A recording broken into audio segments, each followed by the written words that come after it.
Sometimes in Microsoft Flight Simulator 2024, you just want to hop into your helicopter for a quick flight and you find, oh, the thing's not started up and you've got to go through the hassle of getting it going before you can take off. Whereas sometimes you want to go through the whole setup and startup procedure and you hop into the flight and the thing's already going. Inconvenient. And sometimes, well, you find when you get going that there is a horrific crosswind and the helicopter was not left pointing in the correct position, into the correct direction. And so it's not really very safe in that state. So here are 3 quick tips to make the most of the options available to you in MSFS 2024 for a quick, safe and easy startup procedure for the conditions that you want. So let's fly. And what happens when we zoom in here to the Shetland Islands, just north of Scotland, here is that we find, if I can find it in this through this thick layer of cloud, oh dear, you'll see why I chose this in a moment, but we find this helicopter area in this part of Sunborough Airport. And there are those Seahawk helicopters I flew over a moment ago, and we've got 2 helipads here. Now, what you might know about starting on a helipad in MSFS 2024 is that if I set that as my departure and go in there, start the flight like that, the helicopter will always be started up. And if I were to start on any parking, including helicopter parking, the helicopter will always be shut down. Now, you can kind of use that to get what you want sometimes, but what happens if I want to be on that helipad there, but I want to be shut down? So let's say I want to go onto this helipad, set as departure, but I want to be shut down. Well, kind of I can't, but kind of I can. What I do is I set as departure just off the pad, just a tiny bit off the pad like that. And what kind of blows my mind that people still haven't noticed this, and it's okay, it's not entirely obvious I suppose, is that there is a drop-down menu here. When you choose a custom departure like this, you click into the map to choose a custom departure, there is a drop-down here.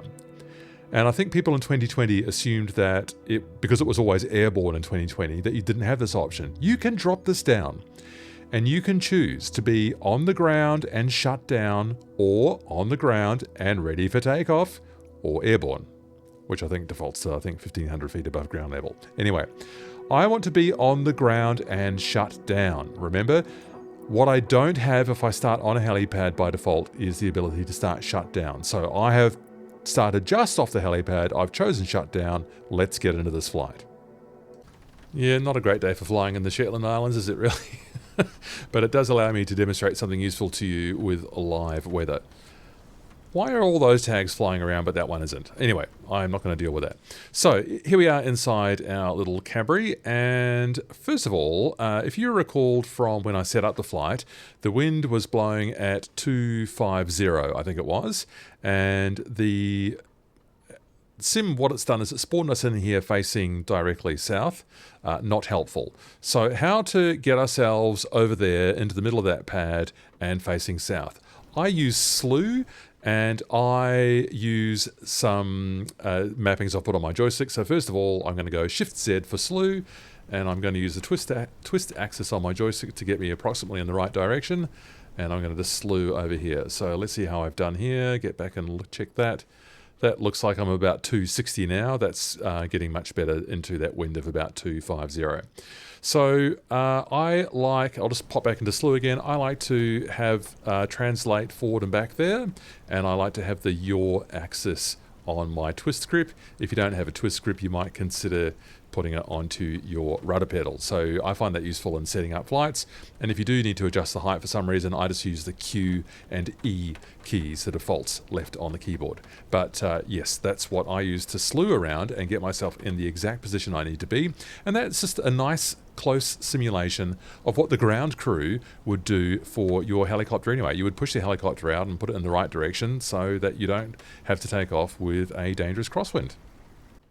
Now, a tool I've found useful is this one. This is windy.com. It's not really made for aviation or flight simulation, but it's just a weather service that I just find quite helpful because of the way it models things like the wind here, just to give you a bit of a visual indication of what's going on in areas that may not be covered by METAR or ATIS services within the MSFS application. So yeah, so I can click in here into Sunbury Airport. Yes, it roughly agrees 14 knots just from the west-southwest.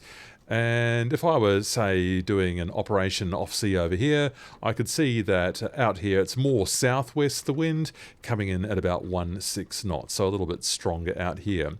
So if I was starting a flight, I don't know, on the ground over here, I could see the wind with a bit of detail. It wouldn't necessarily it's not linked with the MSFS interior database, so it may not be in full agreement, but it just gives you an idea that if you were setting up a flight on the ground from this island to get back onto the mainland, you might want to use that slew control to get your helicopter pointing into the wind by starting it pointing into the southwest. Much better.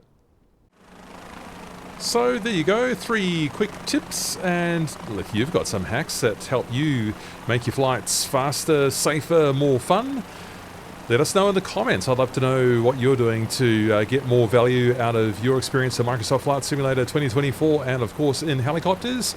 And I look forward to seeing you on another video right here real soon. Who knows, maybe I'll get to try one of those Seahawk helicopters in a video one of these days soon. Alright, thanks, see you later, bye.